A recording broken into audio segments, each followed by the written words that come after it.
स्वागत है हमारे यूट्यूब चैनल पे। आज हम इस वीडियो में देखने वाले हैं एनसीईआरटी सार संग्रह संस्करण 2023 मॉडर्न हिस्ट्री का पार्ट 2 देखने वाले हैं, क्योंकि पार्ट 1 हमने करवाया था, 30 मिनट का वीडियो था। आई होप वह वीडियो आप लोग देख चुके होंगे। अगर आपने नहीं देखा है तो प्लेलिस्ट में जाकर देख सकते हैं। उसमें हमने यूरोपीय कंपनी का आगमन करवाया था और इसके साथ ही ईस्ट इंडिया कंपनी और बंगाल के नवाब, क्षेत्रीय राज पंजाब एवं मैसूर, यह सब हो चुका है। ब्रिटिश राजनीतिक एवं प्रशासनिक नीतियाँ, यह भी देख चुके हैं। आज हम देखने वाले हैं ब्रिटिश शासन का भारतीय अर्थव्यवस्था पर प्रभाव। ब्रिटिश शासन का भारतीय अर्थव्यवस्था पर प्रभाव को देखेंगे। चलिए इसे स्टार्ट करते हैं। मॉडर्न हिस्ट्री थोड़ा लंबा चौड़ा दिया गया है, इसलिए इसे 2-3 पार्ट में करके इसे हम लोग समाप्त करेंगे। चलिए इसे स्टार्ट करते हैं। यहाँ पे थोड़ा सा मिसप्रिंट हो चुका है, लेकिन कोई नहीं। धन निष्कासन के सिद्धांत का प्रतिपादन किसने किया था? धन निष्कासन के सिद्धांत का प्रतिपादन किसने किया था? क्या किया था? दादा भाई नौरोजी ने। दादा भाई नौरोजी ने poverty and British rule in India पुस्तक में इन्होंने धन निष्कासन के सिद्धांत का प्रतिपादन किया था। वर्ष 1892 में लिबरल पार्टी के टिकट पर ब्रिटिश हाउस ऑफ कॉमन्स में चुने जाने वाले पहले भारतीय कौन थे? 1892 में लिबरल पार्टी के टिकट पर ब्रिटिश हाउस ऑफ कॉमन्स में चुने जाने वाले प्रथम भारतीय कौन थे? Dadabhai Naoroji. Poverty and unbritish rule in India नामक पुस्तक किसने लिखी? दादा भाई नौरोजी ने। यह विचार किसने दिया था कि भारत में ब्रिटिश आर्थिक नीति घिनौनी है? यह विचार किसने दिया था कि भारत में ब्रिटिश आर्थिक नीति घिनौनी है? तो यह कार्ल मार्क्स ने दिया था। कार्ल मार्क्स ने ऐसा कहा था। नेक्स्ट है, यह जो सार संग्रह सभी एग्जाम के लिए इंपॉर्टेंट है। बिहार दरोगा हो, बिहार पुलिस हो या फिर बीपीएससी हो, सभी एग्जामों के लिए इंपॉर्टेंट है, इसलिए थोड़ा सा गौर करिएगा इस पर। औपनिवेशिक अर्थव्यवस्था की श्रेष्ठतम पुस्तक इंडिया टुडे के लेखक कौन थे? इंडिया टुडे के लेखक थे रजनी पामदत्त। इंडिया टुडे के लेखक कौन थे? रजनी पामदत्त। वर्ष 1907 में टिस्को की स्थापना किसके द्वारा की गई? तो जे.एन. टाटा के द्वारा टिस्को की स्थापना 1907 में की गई। कुटीर उद्योग के विकास हेतु ऑल इंडिया स्पिनर्स एसोसिएशन की स्थापना किसके द्वारा की गई थी? कुटीर उद्योग के विकास हेतु ऑल इंडिया स्पिनर्स एसोसिएशन की स्थापना किसके द्वारा की गई थी? तो महात्मा गांधी के द्वारा। वर्ष 1854 में Bombay spinning and weaving company की सूती वस्त्र की फैक्ट्री किसके द्वारा स्थापित की गई थी? आप लोगों को पता है कि 1954 में ही बॉम्बे में सूती मिल की स्थापना की गई थी। किसके द्वारा की गई थी? क्या की गई थी? Bombay spinning and weaving company के द्वारा। Bombay spinning and weaving company की सूती वस्त्र की फैक्ट्री किसके द्वारा स्थापित की गई? क्या स्थापित की गई थी? कावसजी डाबर के द्वारा। वर्ष 1855 में भारत का प्रथम जूट मिल कहाँ स्थापित किया गया? गौर करते चलिएगा। वर्ष 1855 में भारत का प्रथम जूट मिल कहाँ स्थापित किया गया? यह स्थापित किया गया था श्रीरामपुर में, पश्चिम बंगाल में है। श्रीरामपुर में प्रथम जूट मिल की स्थापना की गई थी। और कब की गई थी? तो 1855 में। डेट याद रखिएगा, जगह याद रखिएगा और कब की गई है यह ध्यान रखा करिएगा। नेक्स्ट है, भारत का प्रथम चाय बागान कब स्थापित हुआ था? Most important. भारत का प्रथम चाय बागान स्थापित हुआ था 1833 में। कब? 1833 में चाय बागान स्थापित किया गया था। प्रसिद्ध इतिहासकार के.एम. पनिकर ने 1765-72 ईस्वी के काल को डाकू राज कहा है। के.एम. पनिकर ने कौन से काल को? तो 1765 से लेकर के 1772 के काल को डाकू राज कहा है, क्योंकि इस समय 1765 से 1772 का जो काल है, इस बीच रॉबर्ट क्लाइव ने द्वैध शासन को लागू कर दिया था। इसलिए के.एम. पनिकर ने कहा था कि यह किसका राज है? डाकू राज है। चलिए आगे बढ़ते हैं। प्रमुख कृषि पद्धतियाँ को देखते हैं, जैसे कि कौन कौन से कृषि पद्धति थी? 3 कठिया प्रथा था, ददनी प्रथा था, और भी कुछ दिए गए होंगे। चलिए इसे ही अभी देख लेते हैं। प्रमुख कृषि पद्धतियाँ। 3 कठिया प्रथा। 3 कठिया प्रथा जो फेमस था, यह 3 कठिया प्रथा नील खेती के लिए था, नील की खेती के लिए। और यह जो प्रसिद्ध था बिहार में, और बिहार के खास कर कहाँ? चंपारण में। इस प्रथा के अंतर्गत चंपारण के किसानों को अपने अंग्रेज बागान मालिकों के अनुबंध पर अपनी भूमि का 3/20 भाग पर नील की खेती करना अनिवार्य होता था।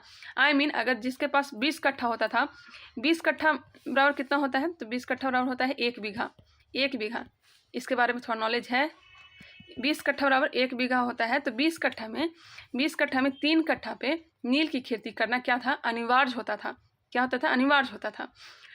यहाँ पे दिया गया है, इस प्रथा के अंतर्गत चंपारण के किसानों को अपने अंग्रेज बागान मालिकों के अनुबंध पर अपनी भूमि के 3/20 भाग पर नील की खेती करना अनिवार्य होता था। ददनी प्रथा जो प्रसिद्ध था, यह प्रसिद्ध था कहाँ? ये गुजरात वाले क्षेत्र में मेरे ख्याल से यह प्रसिद्ध था। इस प्रथा के अंतर्गत ब्रिटिश व्यापारी भारतीय उत्पाद को कारीगरों, शिल्पियों आदि से निर्मित माल प्राप्त करने के लिए अग्रिम अथवा पेशगी के रूप में धन देते थे। ददनी प्रथा। गवर्नर जनरल वॉरेन हेस्टिंग ने इजारेदारी प्रथा किसने लाया था? तो वॉरेन हेस्टिंग। इजारेदारी प्रथा वॉरेन हेस्टिंग ने लाया था। वॉरेन हेस्टिंग ने फार्मिंग सिस्टम का प्रारंभ भू राजस्व की वसूली के लिए किया था। आगे बढ़ते हैं, ब्रिटिशकालीन भू राजस्व व्यवस्था को देखते हैं। यहाँ पे गौर करते चलिएगा, 3 प्रमुख भू राजस्व व्यवस्था था। एक हो जाएगा अस्थायी बंदोबस्त या फिर इसे जमींदारी बंदोबस्त कहा जाता है, क्योंकि डायरेक्ट जो टैक्स है जमींदार से लिया जाता था। इसमें जो टैक्स है जो जमींदार से लिया जाता था, और जमींदार किस पे दबाव देते थे? तो किसानों पर दबाव देते थे। क्रमबद्ध समझिएगा, गांव के जो किसान होते थे वो अपना टैक्स देते थे जमींदार को, और जमींदार अपना टैक्स देता था अंग्रेज को। अंग्रेज जो है जो टैक्स किससे लेता था? तो जमींदार से लेता था, और जमींदार है जो किससे लेता था? किसान से। जो कि यहाँ पे किसानों का शोषण किसके द्वारा होता था? तो यह जमींदारों के द्वारा होता था। वही रैयतवाड़ी व्यवस्था में क्या था कि रैयत के अर्थ ही होता है किसान, और किसानों से सीधे टैक्स अंग्रेज वसूलता था। यहाँ पे बिचौलिया का काम था, बीच का काम करता था जमींदार, और यहाँ पे सीधे सीधे किसान से ही टैक्स अंग्रेज वसूल करता था। चलिए आगे बढ़ते हैं। अस्थायी बंदोबस्त लॉर्ड कॉर्नवालिस के द्वारा लागू किया गया था। किसके द्वारा? Lord Cornwallis. किसके द्वारा? लॉर्ड कॉर्नवालिस के द्वारा। कब? 1793 ईस्वी को। 1793 ईस्वी को। 2-3 बार रिवीजन कर लेने से, रिपीट कर लेने से मुझे भी याद हो जाता है, मुझे भी फायदा होता है, और आप लोग को भी फायदा हो सकता है। ये कोशिश किया करिएगा कि 2-3 बार रिवीजन कर सके। टॉमस मुनरो ने रैयतवाड़ी व्यवस्था को लागू किया था। कब लागू किया था? तो 1820 ईस्वी में। 1820 ईस्वी में बीपी से पूछा गया क्वेश्चन था कि रैयतवाड़ी व्यवस्था सबसे पहले कहाँ लागू की गई थी? क्या लागू की गई थी? सबसे पहले मद्रास प्रेसिडेंसी में। कहाँ लागू की गई थी? मद्रास प्रेसिडेंसी में। उसके बाद धीरे धीरे करके बम्बई और भी अलग जो प्रांत थे, असम वाले प्रांत, वहाँ फैल गए थे। और महालवाड़ी व्यवस्था हॉल्ट मैकेंजी के द्वारा 1822 ईस्वी में। 1822 ईस्वी में। एक बार फिर से रिकॉल कर लेते हैं। अस्थायी बंदोबस्त या फिर जमींदारी बंदोबस्त लॉर्ड कॉर्नवालिस ने लाया था 1793 में। रैयतवाड़ी व्यवस्था टॉमस मुनरो ने लाया था 1820 ईस्वी में। महलवाड़ी व्यवस्था हॉल्ट मैकेंजी में, और हॉल्ट मैकेंजी 1822। अब देखते हैं अस्थायी बंदोबस्त कहाँ लागू था। तो अस्थायी बंदोबस्त हम लोग की तरफ लागू था, बिहार, बंगाल, उड़ीसा और कुछ जो क्षेत्र हैं पूर्वी यूपी, बनारस वाला क्षेत्र और उत्तरी कर्नाटक में अस्थायी बंदोबस्त लागू थे।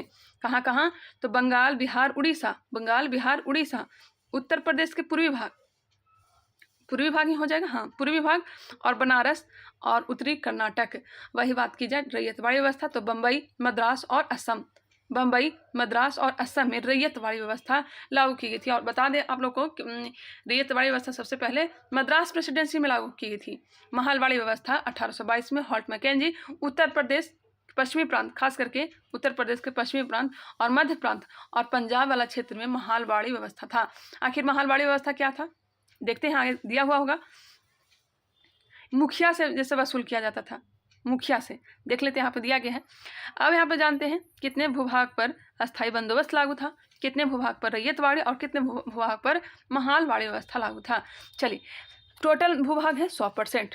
टोटल भूभाग है 100%। जो सर्वाधिक जो लागू था 51% भूभाग पर, 51% भूभाग पर क्या लागू था? तो रैयतवाड़ी व्यवस्था था। रैयतवाड़ी व्यवस्था 51% भूभाग पर था। 51% भूभाग पर रैयतवाड़ी व्यवस्था था। वही 19% अस्थायी बंदोबस्त लागू था। अस्थायी बंदोबस्त, ये ध्यान रखा करिएगा, अस्थायी बंदोबस्त 19% भूभाग पर है। 1 मिनट मैं पेन ले लूँ थोड़ा, पेन से बताना आसान होता है।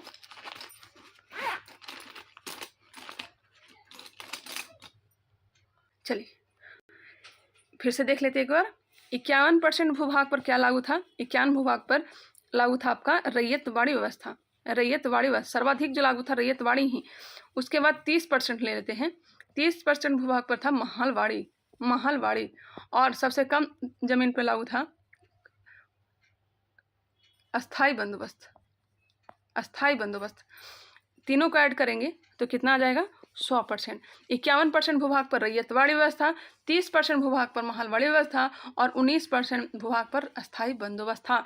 सबसे कम भूभाग पर 19% भूभाग पर ही अस्थायी बंदोबस्त था, लेकिन सबसे कठिन जो था यह अस्थायी बंदोबस्त, इसमें किसानों को सर्वाधिक शोषण होता था, क्योंकि जमींदारों द्वारा शोषण किया जाता था। तो समझ सकते हैं जमींदार पर प्रेशर रहता था अंग्रेजों का, और जमींदार जो प्रेशर किस पे देते थे तो किसानों पर देते थे। इससे सबसे हार्ड क्या था तो अस्थायी बंदोबस्त ही था। चलिए आगे बढ़ लेते हैं। यही दिया गया है, पर देख सकते हैं 19% अस्थायी बंदोबस्त, 51% रैयतवाड़ी और 30% भूभाग पर महालवाड़ी व्यवस्था। अस्थायी बंदोबस्त में भूमि अधिग्रहण सदैव के लिए जमींदार को होता था, और इसमें भूमि का मालिक कौन होता था, किसान होता था, और इसमें भूमि पर गांव का अधिकार होता था। मीन्स एक गांव का हेड चुन लिया जाता था, जैसे आज का मुखिया हो गया, मुखिया को हेड मान लिया जाता था। सभी गांव वाले मुखिया को पैसा देते थे, और मुखिया है जो सीधे अंग्रेज को टैक्स दिया करते थे। समझ में आ गई होगी। चलिए आगे बढ़ते हैं। ब्रिटिश सरकार को राजस्व देने के लिए जमींदार जिम्मेदार थे। ब्रिटिश सरकार को राजस्व देने के लिए जिम्मेदार कौन थे तो जमींदार थे अस्थायी बंदोबस्त में। और यहाँ पर कौन थे तो यह किसान ही सीधे सीधे अपना राजस्व देते थे। ब्रिटिश सरकार को राजस्व देने के लिए जिम्मेदारी समस्त गांव की मुखियाओं की होती थी। देखिए मुखियाओं की होती थी। देखिए आगे देखते हैं। कर की दर 33% से 55% तक होता था। 33% से 55% कौन सी व्यवस्था में तो रैयतवाड़ी व्यवस्था में। और कर की दर 60% तक होता था। किसका यह होता था आपका महालवाड़ी व्यवस्था। अब तीनों का प्रभाव देखते हैं, क्या क्या प्रभाव हुए। तो पारंपरिक अर्थव्यवस्था का विघटन हुआ, कृषकों की दरिद्रता बढ़ गई, किसानों में गरीबी बढ़ गई, कृषि में ठहराव तथा अवनति हुआ, पुराने जमींदारों का उन्मूलन तथा नए जमींदारों का उदय हुआ। पुराने जमींदारों का उन्मूलन हो गया और नए जमींदारों का उदय हो गया। कृषि का वाणिज्यीकरण हुआ। कृषि का क्या हुआ वाणिज्यीकरण किया गया। चलिए आगे बढ़ते हैं। वह कौन सी भू राजस्व व्यवस्था थी जो सर्वाधिक ब्रिटिश क्षेत्रों पर लागू की गई। देखिए वही है रैयतवाड़ी। कितने परसेंट पे 51%। अस्थायी बंदोबस्त का सिद्धांत किससे संबंधित है। अस्थायी बंदोबस्त 1793 कितने भूभाग पर 19% भू राजस्व के निर्धारण से। अब हम लोग जानेंगे भारत में रेलवे का जनक के बारे में दिया गया है। लॉर्ड डलहौजी को भारत में रेलवे का जनक माना जाता है। किसे माना जाता है लॉर्ड डलहौजी को भारत का रेलवे का जनक माना जाता है। डलहौजी के प्रयत्नों के कारण ही महाराष्ट्र में सन 1853 में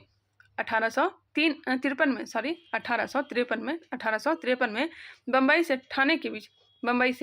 थाने के बीच प्रथम रेल चलाई गई।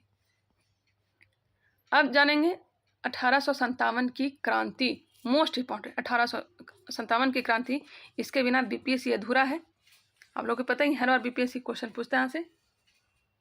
इससे स्टार्ट करते हैं। आप लोगों को पता है कि अभी बीपीएससी ने टीचर का वैकेंसी निकाला है, उसमें भी पूछने की संभावनाएं रहेगी। चलिए स्टार्ट करते हैं। 1857 ईस्वी की क्रांति सर्वप्रथम कहाँ से प्रारंभ हुई थी। यह प्रारंभ हुई थी 10 मई 1857 को मेरठ से। कब 10 मई 1857 मेरठ से। 34वीं रेजिमेंट के सिपाही मंगल पांडे ने किस स्थान पर विद्रोह किया था। मंगल पांडे ने जो कि 34वीं रेजिमेंट का सिपाही थे, यह विद्रोह किए थे बैरकपुर पश्चिम बंगाल से। वर्ष 1857 के स्वाधीनता संग्राम के प्रतीक क्या था तो कमल और रोटी। वर्ष 1857 के विद्रोह का तत्कालीन कारण क्या था। एनफील्ड राइफल में चर्बी वाले कारतूस का प्रयोग। अफवाह फैल गई कि जो एनफील्ड राइफल है उसमें कारतूस में सुअर का मांस या फिर गाय का मांस का प्रयोग किया गया है। अंग्रेजों की शोषणकारी आर्थिक, राजनीतिक, धार्मिक एवं प्रशासनिक नीतियों के प्रभाव ने 1857 के विद्रोह को जन्म दिया। क्या क्या तो आर्थिक, राजनीतिक, धार्मिक एवं प्रशासनिक नीतियों के प्रभाव से। एक कारण नहीं था, आर्थिक भी कारण थे, राजनीतिक भी कारण थे, धार्मिक प्रशासनिक नीतियों के कारण ही 1857 के विद्रोह को क्या किया था जन्म दिया था। 1857 ईस्वी के विद्रोह के समय भारत का गवर्नर जनरल लॉर्ड कैनिंग था। 1857 के विद्रोह के समय ब्रिटिश प्रधानमंत्री कौन था तो पामस्टन उस समय प्रधानमंत्री था। ब्रिटिश का प्रधानमंत्री पामस्टन था। 1857 के स्वतंत्रता संग्राम से संबंधित पहली घटना कौन सी थी तो सैनिकों का दिल्ली के लाल किले पर पहुंचना। 10 मई को ही स्टार्ट की गई थी। 11-12 मई को सारे के सारे कहाँ पहुंच गए थे दिल्ली पहुंच गए थे। और दिल्ली में नेतृत्व किसे संभालने के लिए दे दिया तो यह अंतिम मुगल शासक बहादुर शाह जफर को। 1857 के विद्रोह में भाग लेने वाले सर्वाधिक सैनिक किस राज क्षेत्र से थे। किस राज क्षेत्र से सर्वाधिक सैनिक थे तो यह अवध से थे। कहाँ से थे अवध से थे। अब यहाँ पे दिया गया है 1857 के विद्रोह के प्रमुख केंद्र व विद्रोही नेता। चलिए इसके पहले और दिया गया उसे देख लेते हैं। 1857 ईस्वी में किसने इलाहाबाद को आपातकालीन मुख्यालय बनाया था। 1 नवंबर 1858 को आपातकालीन मुख्यालय बनाया गया था इलाहाबाद को लॉर्ड कैनिंग के द्वारा। केंद्रीय संगठन की कमी तथा सुनियोजित रणनीति के अभाव में 1857 का विद्रोह क्या रहा था, असफल रहा था। किस कारण से? केंद्रीय संगठन की कमी और सुनियोजित रणनीति के अभाव में 1857 का विद्रोह असफल रहा था। लखनऊ में 1857 ईस्वी की क्रांति का नेतृत्व किस महिला ने किया था? बेगम हजरत महल ने। 1857 की स्वाधीनता संघर्ष में प्रमुख भूमिका निभाने वाली रानी लक्ष्मीबाई का जन्म कहाँ हुआ था? मोस्ट इंपॉर्टेंट, इनका जन्म हुआ था वाराणसी में। झांसी से इन्होंने नेतृत्व किया था। रानी लक्ष्मीबाई को अंतिम युद्ध में किसने पराजित किया था? यह पराजित किया था कैप्टन ह्यूरोज ने। रानी लक्ष्मीबाई को अंतिम युद्ध में किसने पराजित किया था? तो कैप्टन ह्यूरोज ने। असम में 1857 ईस्वी की क्रांति का नेता कौन था? यह था दीवान मनीराम दत्त। असम में 1857 की क्रांति का नेता कौन था? दीवान मनीराम दत्त था। दीवान मनीराम दत्त असम से नेतृत्व किया था। फैजाबाद से विद्रोह कर रहे किस क्रांतिकारी को पकड़ने के लिए अंग्रेजों ने 50,000 रुपये का इनाम रखा था? 50,000 का इनाम रखा था। फैजाबाद से विद्रोह कर रहे थे, यह थे मौलवी अहमदुल्ला फैजाबाद से नेतृत्व कर रहे थे। कानपुर से विद्रोह का नेतृत्व कर रहे नाना साहब ने किसे अपना सेनापति नियुक्त किया था? कानपुर से नेतृत्व कौन कर रहे थे? तो नाना साहब। और यहाँ सैन्य नेतृत्व कर रहे थे तात्या टोपे, जिनका मूल नाम है रामचंद्र पांडुरंग। इनके दोस्तों ने धोखा दे दिया था, इसके बाद इनको अंग्रेजों ने पकड़ करके मौत की सजा दे दी थी। 1857 के विद्रोह के दौरान मुगल बादशाह बहादुर शाह जफर ने किसे अपना सेनापति नियुक्त किया था? क्या नियुक्त किया था? बखत खान को। चलिए अब यहाँ पे देखते हैं बखत खां को। दिल्ली से नेतृत्व किसने किया था? पहले वो देख लेते हैं। उसके बाद विद्रोह का तिथि दिया गया है। दमनकर्ता कौन था वो भी दिया गया है, इसे याद करेंगे। एक मिनट, हम लोग इसे याद करने का प्रयास करेंगे। विद्रोह तिथि कोई खास नहीं है, बिहार के सापेक्ष में याद रखा करिएगा। विद्रोही नेता देखेंगे और कहाँ से नेतृत्व किए थे वो देखेंगे। चलिए स्टार्ट करते हैं। दिल्ली से नेतृत्व कर रहे थे बहादुर शाह द्वितीय और सैन्य नेतृत्व कर रहे थे बखत खां। लखनऊ से नेतृत्व कौन कर रहे थे? बेगम हजरत महल। टेंशन ना लीजिए, एक बार फिर से रिकॉल करवा दूंगी मैं।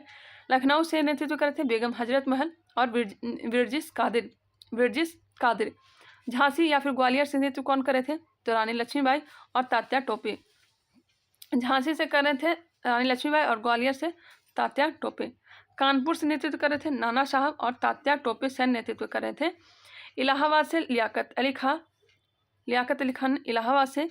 फैजाबाद से मौलवी अहमदुल्ला। जगदीशपुर या फिर बिहार कह दे, आरा कह दे, कुंवर सिंह और इनके भाई अमर सिंह। बरेली से नेतृत्व कर रहे थे खान बहादुर खां। फतेहपुर से नेतृत्व कर रहे थे अजीम मुल्ला। एक बार फिर से रिकॉल करते हैं, गौर करिएगा। दिल्ली से नेतृत्व कर रहे थे बहादुर शाह द्वितीय। लखनऊ से बेगम हजरत महल और विरजिस कादिर। झांसी से नेतृत्व कर रहे थे रानी लक्ष्मीबाई और तात्या टोपे। कानपुर से नाना साहब और तात्या टोपे से नेतृत्व कर रहे थे। इलाहाबाद लियाकत अली। फैजाबाद मौलवी अहमदुल्ला। जगदीशपुर कुंवर सिंह और अमर सिंह। बरेली से नेतृत्व कर रहे थे खान बहादुर खां। फतेहपुर से कर रहे थे अजीमुल्ला। ध्यान रखेंगे। चलिए अब देखते हैं विद्रोह का तिथि कब दिया गया है, वो भी देख लेते हैं। लेकिन इससे एग्जाम में पूछा नहीं जाता है, लेकिन बिहार के सापेक्ष में है, उसे याद रखा करेंगे। दिल्ली से विद्रोह की तिथि है 11 मई 1857। और बिहार जगदीशपुर से 12 जून 1857। यहाँ पे देखते हैं दमनकर्ता। दिल्ली में नेतृत्व को दबाया था, विद्रोह को दबाया था निकलसन और हडसन। दिल्ली से निकलसन और हडसन ने दबाने का काम किया था। और हो जाएगा आपका लखनऊ से हो जाएगा कॉलिन कैंपबेल। लखनऊ से को किसने दबाया? तो कॉलिन कैंपबेल। झांसी में दबाया जनरल हैरोज ने। विद्रोह को किसने दबाया? जनरल हैरोज ने। कानपुर का विद्रोह का दबाया कॉलिन कैंपबेल। इलाहाबाद कर्नल नील और फैजाबाद भी colonel Neill. Jagdishpur William Taylor व विसेंट आयर। इसके द्वारा ही विद्रोह को दबाया गया जगदीशपुर में। बरेली का विद्रोह को दबाया विसेंट आयर ने ही। और फतेहपुर का विद्रोह जनरल रेनॉल्ड ने। एक बार फिर से रिकॉल करते हैं, गौर करिएगा। दिल्ली के विद्रोह का दबाया निकलसन एवं हडसन। लखनऊ के विद्रोह का दबाया Colin Campbell. Jhansi general Hugh Rose. Kanpur Colin Campbell. Allahabad colonel Neill. Faizabad colonel Neill. Jagdishpur William Taylor व Vincent Eyre. Bareilly Vincent Eyre. Fatehpur general Renaud. चलिए आगे बढ़ते हैं। 1857 के विद्रोह के समय मुगल शासक बहादुर शाह जफर थे। इन्हें इस विद्रोह का अखिल भारतीय नेता माना गया था। अखिल भारतीय नेता किसे माना गया था? अखिल भारतीय नेता किसे माना गया? तो यह बहादुर शाह जफर को माना गया, बहादुर शाह जफर को। आगे बढ़ते हैं। वर्ष 1857 के विद्रोह के दमन के पश्चात भारत शासन अधिनियम 1858 पारित किया गया। अब तो विद्रोह हो गया, उसके बाद भारत शासन अधिनियम 1858 पारित किया गया। इसके माध्यम से भारत का शासन ईस्ट इंडिया कंपनी के हाथों से छीन लिया गया और किसे दे दिया गया?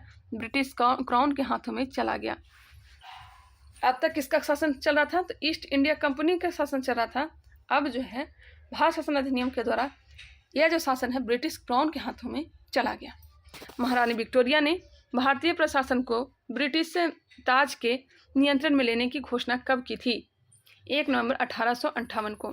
घोषणा पत्र इलाहाबाद में ही लॉर्ड कैनिंग ने पढ़ के सुनाया था। 1 नवंबर 1858 को ही महारानी विक्टोरिया ने भारतीय प्रशासन को ब्रिटिश ताज के नियंत्रण में लेने की घोषणा कब की? 1 नवंबर 1858। मेरा प्रयास है कि आप लोग को याद होते चले। इसे कंप्लीट करना उद्देश्य नहीं है कि फास्ट करके मैं इसे कंप्लीट करवा दूं, नहीं, आप लोग को याद होना चाहिए। चलिए आगे बढ़ते हैं। वर्ष 1857 के विद्रोह के दमन के पश्चात भारतीय सेना का पुनर्गठन के लिए किस आयोग का गठन किया गया? भारतीय सेना का पुनर्गठन के लिए किस आयोग का गठन किया गया? यह किया गया था पील आयोग का। वर्ष 1858 के भारत शासन अधिनियम के द्वारा किसे भारत का प्रथम वायसराय बनाया गया? प्रथम वायसराय बनाया गया लॉर्ड कैनिंग को। 1857 ईस्वी के विद्रोह में कौन सा शायर अंग्रेजों का आलोचक था? कौन सा शायर अंग्रेजों का आलोचक था? हो जाएंगे मिर्जा गालिब। भारत के शिक्षित मध्यम वर्ग तथा जमींदारों ने 1857 के विद्रोह का मेन तटस्थता बनाए रखी थी। कौन कौन? शिक्षित मध्यम वर्ग और जमींदारों ने 1857 के विद्रोह में तटस्थता बनाए रखी थी। 1857 के विद्रोह के कारणों पर भारतीय भाषा में लिखने वाला प्रथम भारतीय कौन था? 1857 के विद्रोह के कारणों पर भारतीय भाषा में लिखने वाला प्रथम भारतीय कौन था? सर सैयद अहमद खां। वर्ष 1857 के विद्रोह में बिहार का नेतृत्व जगदीशपुर के जमींदार वीर कुंवर सिंह द्वारा किया गया था। 1857 के स्वतंत्रता संग्राम में किस राजवंश ने अंग्रेजों की सर्वाधिक सहायता की थी? तो ग्वालियर के सिंधिया ने। 1857 पर आधारित प्रमुख पुस्तकें को देखते हैं। द ग्रेट रिवेलियन पुस्तक किसकी है? अशोक मेहता की। द ग्रेट रिवेलियन पुस्तक किसकी है? अशोक मेहता की। फर्स्ट वॉर ऑफ इंडिपेंडेंस पुस्तक किसकी है? तो विनायक दामोदर सावरकर की है।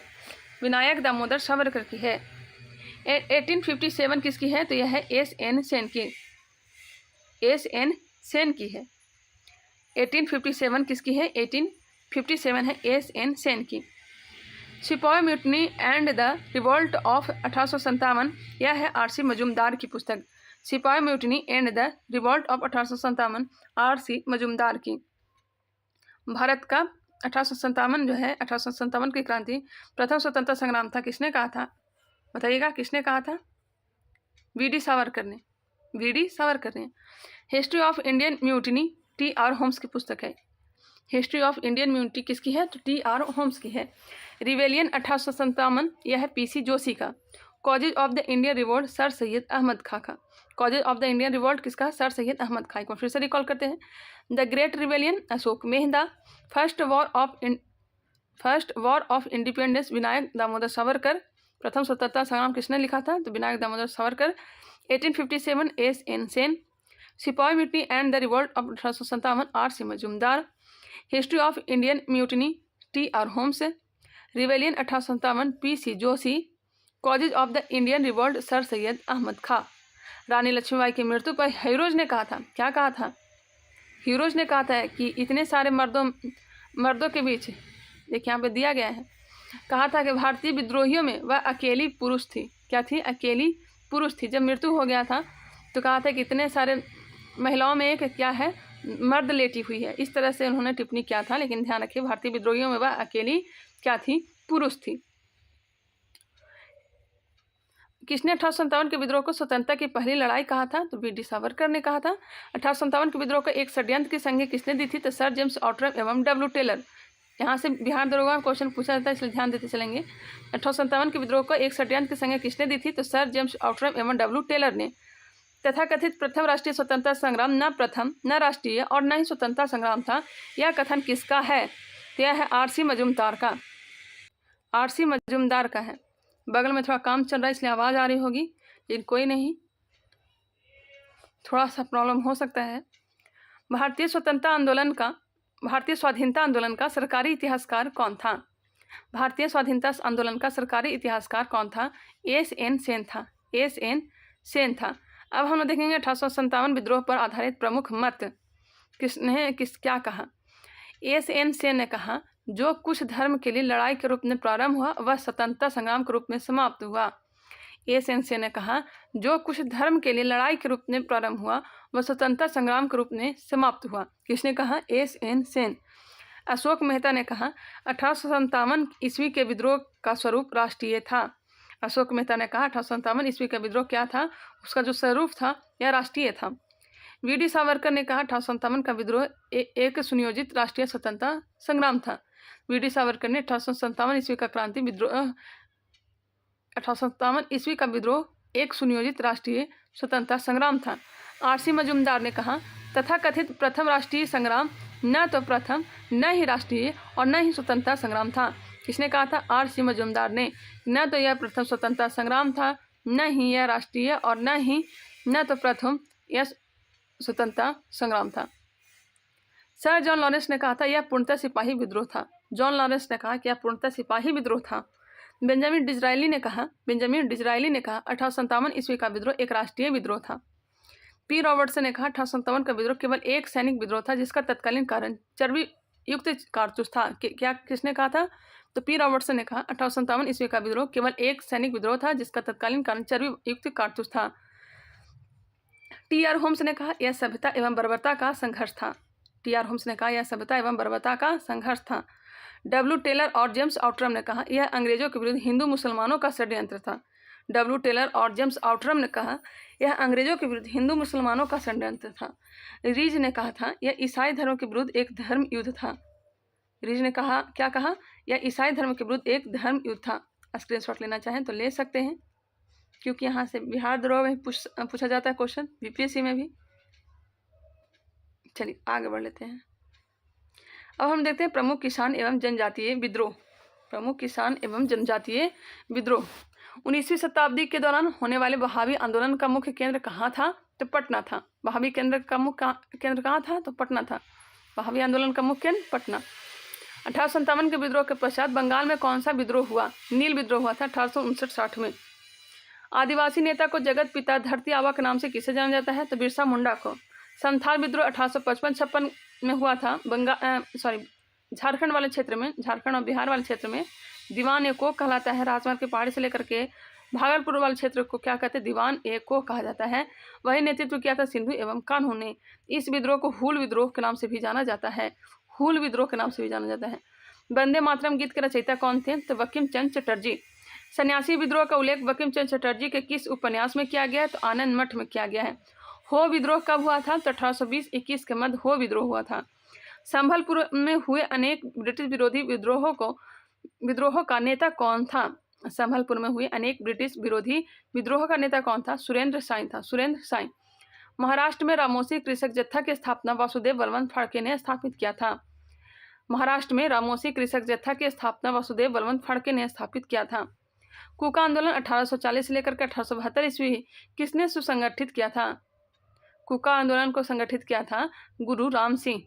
उलगुलान विद्रोह या फिर मुंडा विद्रोह किससे संबंधित है? तो बिरसा मुंडा से। आगे बढ़ते हैं। बिरसा मुंडा किस राज्य से संबंधित थे? तो झारखंड से। इनका जो कार्य क्षेत्र जो था यह रांची था। नील कृषकों की दुर्दशा पर रचित नाटक नील दर्पण के लेखक दीनबंधु मित्र थे। पागलपंथी विद्रोह का मुख्यतः किस क्षेत्र में हुआ था? पागलपंथी विद्रोह का मुख्यतः किस क्षेत्र में हुआ था? तो शेरपुर से गारो पहाड़ियों तक। पागलपंथी विद्रोह शेरपुर से लेकर के गारो पहाड़ियों तक, असम से लेकर के मेघालय तक कह सकते हैं।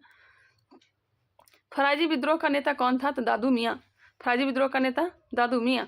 छोटा नागपुर जनजाति विद्रोह कब हुआ था? तो 1820 ईस्वी में। छोटा नागपुर जनजाति विद्रोह कब हुआ था? 1820 ईस्वी में। लेकिन यूपीएससी इसका आंसर नहीं बताया है। मुंगेर के बढ़िया ताल विद्रोह का उद्देश्य क्या था? तो बकास्त भूमि की वापसी की मांग। बढ़िया ताल विद्रोह का उद्देश्य क्या था? बकास्त भूमि की वापसी की मांग। नेक्स्ट है कोल विद्रोह 1831-32 का नेतृत्व किसने किया था? कोल विद्रोह, उस टाइम कुका विद्रोह था, यह कोल विद्रोह है। कोल विद्रोह का नेतृत्व किया था बुद्धो भगत ने। मानव बलि प्रथा, मौर्य, मानव बलि प्रथा को क्या कहा जाता है? मौर्य। मौर्य का निषेध करने के कारण अंग्रेजों के विरुद्ध विद्रोह किसने किया था? खोड़ जनजाति के द्वारा की गई थी। खोड़ जनजाति के द्वारा की गई थी। मुंडा विद्रोह किस वर्ष हुआ था? मुंडा विद्रोह हुआ था वर्ष 1899 में। मुंडा विद्रोह 1899 में। 1855 ईस्वी में संथालों ने किस अंग्रेज कमांडर को पराजित किया था? मेजर बारो को कर दिया था पराजित। सन्यासी विद्रोह का दमन करने का श्रेय किसे दिया जाता है? सन्यासी विद्रोह का दमन करने का श्रेय किसे दिया जाता है? यह दिया जाता है वॉरेन हेस्टिंग को। सन्यासी विद्रोह का दमन करने का श्रेय दिया जाता है वॉरेन हेस्टिंग को। प्रमुख जनजाति विद्रोह दिया गया है, नेतृत्वकर्ता, वर्ष, प्रभावी क्षेत्र। यहाँ पे ध्यान देंगे, स्क्रीनशॉट लेना चाहे ले सकते हैं। चुआर विद्रोह, चुआर विद्रोह का नेतृत्वकर्ता कौन थे? तो राजा जगन्नाथ थे। राजा जगन्नाथ थे। चुआर विद्रोह कब हुआ था? 1768 ईस्वी में। 1768 ईस्वी में चुआर विद्रोह हुआ था। नेतृत्वकर्ता राजा जगन्नाथ थे। राजा जगन्नाथ थे। और कहाँ हुआ था चुआर विद्रोह? यह पश्चिम बंगाल के नानभूम तथा बीरभूम में, नानभूम और बीरभूम में, पश्चिम बंगाल के जो क्षेत्र है वहाँ चुआर विद्रोह हुआ था 1761 ईस्वी में। हो विद्रोह, हो विद्रोह, इसका नेतृत्वकर्ता कौन थे? यह थे राजा पराहत। राजा पराहत थे। राजा पराहत। कब हुआ था हो विद्रोह? 1820 में हुआ था, 1822 में हुआ था और 1832 में हुआ था सिंहभूम व छोटा नागपुर वाले क्षेत्र में। भील विद्रोह, भील जनजाति का नेतृत्व करता थे। भील जनजाति का नेतृत्व करता थे सेवाराम, शेवाराम और त्र्यंबकम। 1818 से लेकर के 1848 तक भील विद्रोह चला था। 1818 से लेकर के 1848 खानदेश में, खानदेश प्रभावी क्षेत्र कौन सा था? खानदेश। खांसी विद्रोह का नेतृत्व किया था राजा तीरथ सिंह और मुकुंदर सिंह तथा वार मानिक ने। 1829 से लेकर के 32 तक खांसी विद्रोह चला था। खासी पहाड़ी असम व मेघालय में यह विद्रोह हुआ था। कोल विद्रोह का नेतृत्व किया था बुद्धो भगत तथा गंगा नारायण ने। कोल विद्रोह कब हुआ था? तो 1831-32 में हुआ था। कहाँ हुआ था? तो छोटा नागपुर वाले क्षेत्र में। रंपा विद्रोह जो हुआ था यह आंध्र प्रदेश में हुआ था। 1879 में हुआ था। 1879 में हुआ था। अल्लूरी सीताराजू ने इसका नेतृत्व किया था। वही खोंड विद्रोह का नेतृत्व किसने किया था? खोंड विद्रोह का नेतृत्व किया था चक्र बिश्नोई। कब हुआ था खोंड विद्रोह? 1846-48 में हुआ था और 1855 में भी हुआ था। कहाँ हुआ था? तो यह उड़ीसा में हुआ था। संथाल विद्रोह हुआ था 1855-56 में सिंधु एवं कान्हे को नेतृत्व में। राजमहल पहाड़ी पश्चिम बंगाल नहीं, राजमहल पहाड़ी झारखंड से लेकर के भागलपुर वाला जो क्षेत्र है वहाँ संथाल विद्रोह हुआ था। यहाँ पे गलत दिया गया है, राजमहल पहाड़ी पश्चिम बंगाल नहीं। मुंडा विद्रोह बिरसा मुंडा 1899 से 1900 छोटा नागपुर। भील विद्रोह दौलत सिंह ने नेतृत्व किया था 1914 से 15 बांसवाड़ा एवं डूंगरपुर दक्षिणी राजस्थान। स्क्रीनशॉट लेना चाहें तो ले सकते हैं। पावना विद्रोह 1873-76 के प्रमुख नेता ईशान चंद्र राय, शंभुनाथ पाल तथा केशव चंद्र राय थे। पावना विद्रोह कब हुआ था? तो 1873-76 में हुआ था और इसके प्रमुख नेता थे ईशान चंद्र राय, शंभुनाथ पाल एवं केशव चंद्र राय थे। बेलूथम्पी ने अंग्रेजों के विरुद्ध आंदोलन का नेतृत्व कहाँ किया था? बेलूथम्पी ने अंग्रेजों के विरुद्ध आंदोलन का नेतृत्वकर्ता कौन था? कहाँ नेतृत्व किया था? तो किया था केरल में। बेलूथम्पी ने अंग्रेजों के विरुद्ध आंदोलन का नेतृत्व कहाँ किया था? तो यह केरल में किया था। भीलों द्वारा प्रथम एवं महाराष्ट्र में, भीलों द्वारा मध्य प्रदेश एवं महाराष्ट्र में अंग्रेजों के विरुद्ध क्रांति प्रारंभ की गई थी। भीलों द्वारा मध्य प्रदेश एवं महाराष्ट्र में अंग्रेजों के विरुद्ध क्रांति प्रारंभ की गई थी। गडकरी विद्रोह का केंद्र किस स्थान पर था? तो कोल्हापुर। गडकरी विद्रोह का केंद्र कोल्हापुर। जनजातीय लोगों के लिए आदिवासी शब्द का प्रयोग किसने किया था?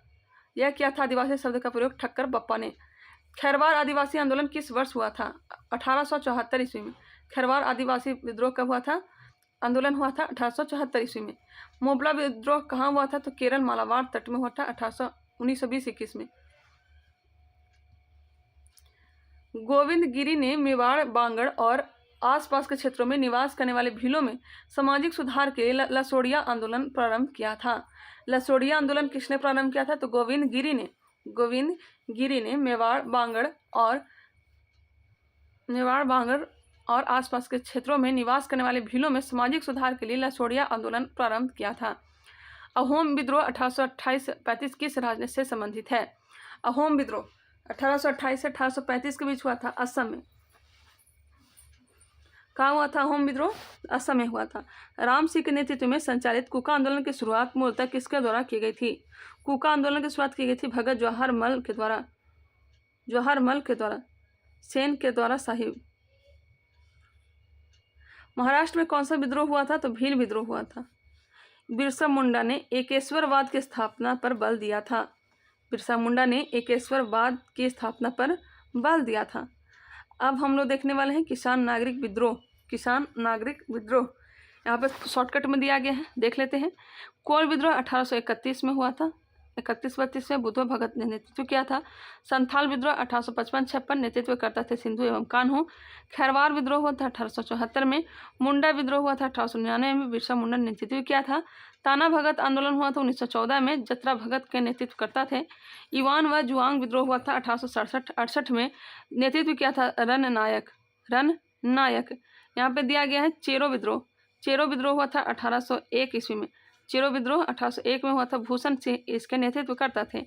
असम में क्या क्या हुआ था वो देखते हैं। अहोम विद्रोह असम में हुआ था 1828 में, नेतृत्व करता थे गोविंदर कुंवर।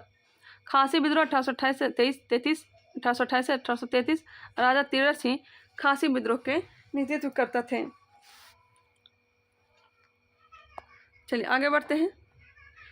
ये सब जो विद्रोह आपने देखा, कोल विद्रोह, संथाल विद्रोह, खैरवार, मुंडा, ताना भगत और युवान जुआंग, ये सब देखा आपने। तो ये सब जो विद्रोह हुआ था ये झारखंड वाले क्षेत्र में हुआ था,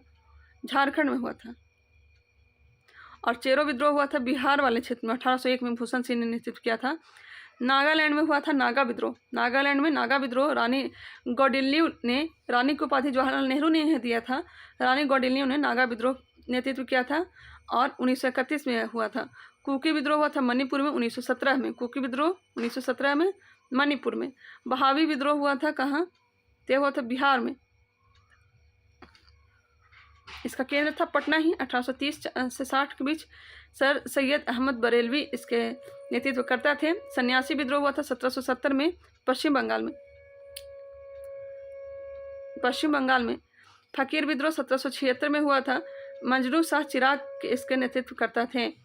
पागलपंथी विद्रोह 1813 करमशाह या टिपू मीर। फराजी विद्रोह 1820 दादू मियाँ। भूमि विद्रोह 1833। खोंड विद्रोह 1837 उड़ीसा में हुआ था, चक्र विष्णु इसका नेतृत्व करता थे। पाइका विद्रोह 1817 बक्सी जगबंधु उड़ीसा में ही हुआ था। संभलपुर विद्रोह 1833-62 नेतृत्व सुरेंद्र साई किया था,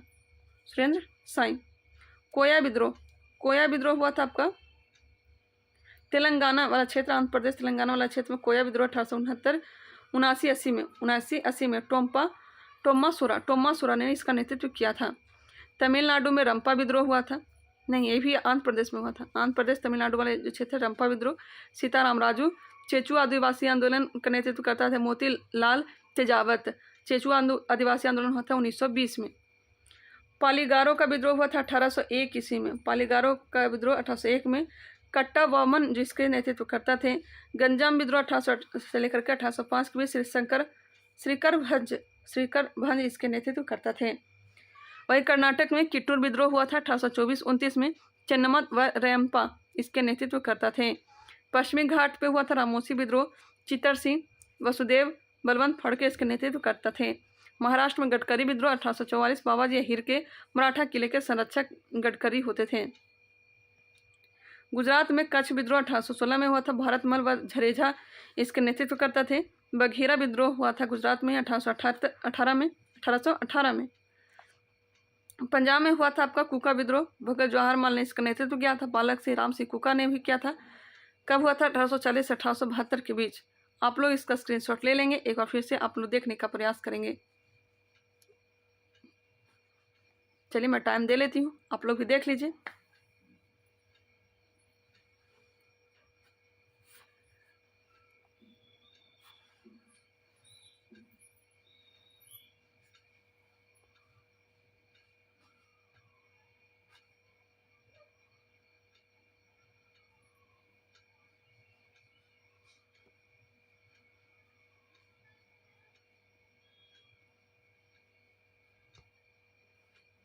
आई होप आप लोग देख रहे होंगे।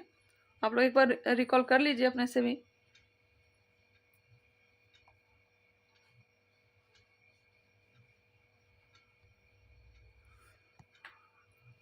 चलिए अब आगे बढ़ लेते हैं। स्क्रीनशॉट लेना चाहे तो ले सकते हैं। चलिए आगे बढ़ लेते हैं। शायद आप लोग देख लिए होंगे। यहाँ पे दिया गया है गोगिनेनी रंगा वायकुलु को गोगिनेनी रंगा वायकुलु भारतीय स्वतंत्रता सेनानी, संसद नेता तथा भारतीय किसान आंदोलन के पिता माने जाते हैं। कौन माने जाते हैं? तो यह माने जाते हैं गोगिनेनी रंगा वायकुलु भारतीय स्वतंत्रता सेनानी, संसद नेता तथा भारतीय किसान आंदोलन के पिता माने जाते थे। अब यहाँ पे दिया गया विभिन्न किसान आंदोलन एक दृष्टि में। विभिन्न किसान आंदोलन हुआ है उसको देखेंगे। उसके बाद ब्रिटिश भारत में शिक्षा का विकास अगले वीडियो में देखने का प्रयास करेंगे। चलिए, मोपला विद्रोह प्रथम चरण 1836 लेकर के 1854 मालाबार तट पे हुआ था। नील विद्रोह 1859 में बंगाल में हुआ था। डेट याद रखेंगे, जगह भी याद रखेंगे, नेतृत्व कर्ता बाद में देखेंगे। पावना विद्रोह 1873-76 में हुआ था। पावना विद्रोह बंगाल वाले क्षेत्र में हुआ था। पावना विद्रोह दक्कन विद्रोह 1874-75 में हुआ था। महाराष्ट्र के पूना, अहमदनगर, सोलापुर और सतारा जिले में। चंपारण सत्याग्रह 1917 चंपारण, रामनगर, मोतिहारी, बेतिया, मधुबनी में हुआ था। खेड़ा सत्याग्रह 1918 खेड़ा गुजरात में हुआ था। अवध किसान आंदोलन हुआ था 1920 में प्रतापगढ़, रायबरेली, सुल्तानपुर और फैजाबाद। अवध आंदोलन एक आंदोलन हुआ था 1921-22 में बाराबंकी, हरदोई, बहराइच और सीतापुर वाले क्षेत्र में। एक आंदोलन 1921-22 बाराबंकी, हरदोई और बहराइच और सीतापुर वाले क्षेत्र में। मोपला विद्रोह द्वितीय चरण 1821 में हुआ था। मालाबार बारदोली सत्याग्रह 1928 सूरत का बारदोली तालुका। पंजाब में किसान आंदोलन 1930 से 40 के बीच चला था। जालंधर, अमृतसर, होशियारपुर, लैलपुरा और शेखपुरा में। तेभागा आंदोलन हुआ था 1946 में। तेभागा आंदोलन 1946 में। और तेलंगाना आंदोलन हुआ था 1946 से लेकर के 1951 के बीच। तेलंगाना में ही हुआ था। अब यहाँ पे देखते हैं इसके नेतृत्वकर्ता। मोपला विद्रोह के नेतृत्वकर्ता कौन थे? तो के.एन. हाजी थे। के.एन. हाजी इसके नेतृत्वकर्ता थे। नील विद्रोह का नेतृत्व करता थे दिगंबर विश्वास और विष्णु विश्वास। पावना विद्रोह का नेतृत्व करता थे ईशान चंद्र राय, शंभुनाथ पाल तथा केशव चंद्र राय। दक्कन विद्रोह के बाबा साहेब देशमुख इसके नेतृत्व करता थे। चंपारण सत्याग्रह के महात्मा गांधी, खेड़ा सत्याग्रह के महात्मा गांधी और वल्लभ भाई पटेल दोनों। अवध किसान आंदोलन का झिंगुरी लाल सिंह और बाबा रामचंद्र, नाम प्रसिद्ध आता है बाबा रामचंद्र का। एक आंदोलन मदारी पासी, एक आंदोलन के नेतृत्व कौन थे? मदारी पासी। मोपला विद्रोह अली मुशलियार याद रखिएगा, अली मुशलियार। बारदोली सत्याग्रह सरदार वल्लभ भाई पटेल। पंजाब में किसान आंदोलन सोहन सिंह भाखना, ज्वाला सिंह, तेज सिंह, मास्टर हरि सिंह। तेभागा आंदोलन कंपाराम सिंह, भवन सिंह दिया गया, कंपाराम और भवन सिंह। तेलंगाना आंदोलन सामूहिक नेतृत्व किया गया था। अब यहाँ पर देखते हैं प्रमुख कारण क्या क्या थे।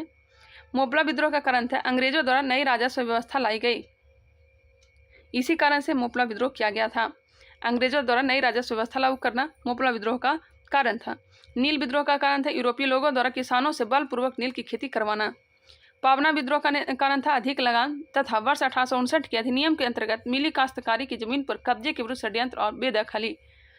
दक्कन विद्रोह का कारण था रैयत वाड़ी वाले क्षेत्र के किसान कर्ज अदायगी को लेकर महाजनों के जाल में फंस गए। कपास के गिरती कीमतें व काल के बावजूद लगान के दर में अत्यधिक वृद्धि की गई। चंपारण सत्याग्रह तिनकठिया प्रणाली के विरोध में किया गया था। खेड़ा सत्याग्रह फसल बर्बाद होने के बावजूद सरकार द्वारा मालगुजारी वसूल किया जाना। अवध किसान आंदोलन अवध लगान व बेदखली अधिनियम लागू करना। अवध मालगुजारी से लगान में बढ़ोतरी। एक आंदोलन लगान में वृद्धि के कारण मोपला विद्रोह अधिक लगान व बेदखली। बारदोली सत्याग्रह लगान में बढ़ोतरी। सब वही कारण है, सेम थोड़ा सा का अंतर हो जाता है। पंजाब में किसान आंदोलन का भू राजस्व में कटौती, ऋणों में भुगतान स्थगन तत्कालीन कारण। अमृतसर व लाहौर में भू राजस्व के पुनर्निर्धारण, राजस्व का पुनर्निर्धारण, नहर कर में वृद्धि।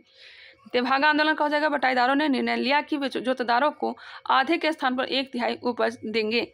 वही तेलंगाना आंदोलन का कारण था निजाम, जमींदारों, साहूकारों तथा व्यापारियों के विरुद्ध संघर्ष।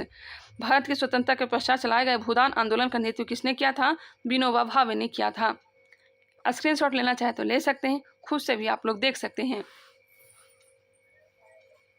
कभी कभी होता है कि दूसरे द्वारा बताया गया भी समझ में नहीं आता है, इसलिए आप लोग खुद से भी देखने का प्रयास करें। मैं आप लोग को टाइम दे भी देती हूँ,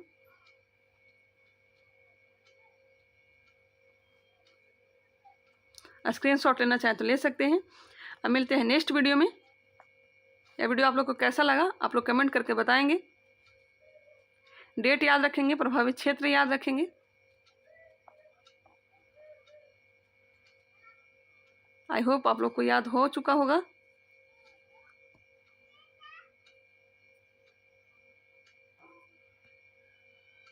ये 3 टॉपिक तो आप लोग जरूर से याद रखिएगा। कब हुआ, कहाँ हुआ और इसके नेतृत्वकर्ता कौन थे, ये बिल्कुल ध्यान रखेंगे आप लोग। चलिए मिलते हैं नेक्स्ट वीडियो में। आगे हम लोग देखने वाले हैं ब्रिटिश भारत में शिक्षा का विकास। वीडियो लंबी बन जाती है तो आप लोग को भी बोर होने लगते हैं, इसलिए मैं शॉर्ट में ही वीडियो बना रही हूँ। चलिए मिलते हैं नेक्स्ट वीडियो के साथ, तब तक के लिए धन्यवाद। अगर ये सही लगा तो इसे लाइक करें, नए हैं तो सब्सक्राइब करें और इसे प्लीज़ शेयर भी किया करें। मिलते हैं नेक्स्ट वीडियो में।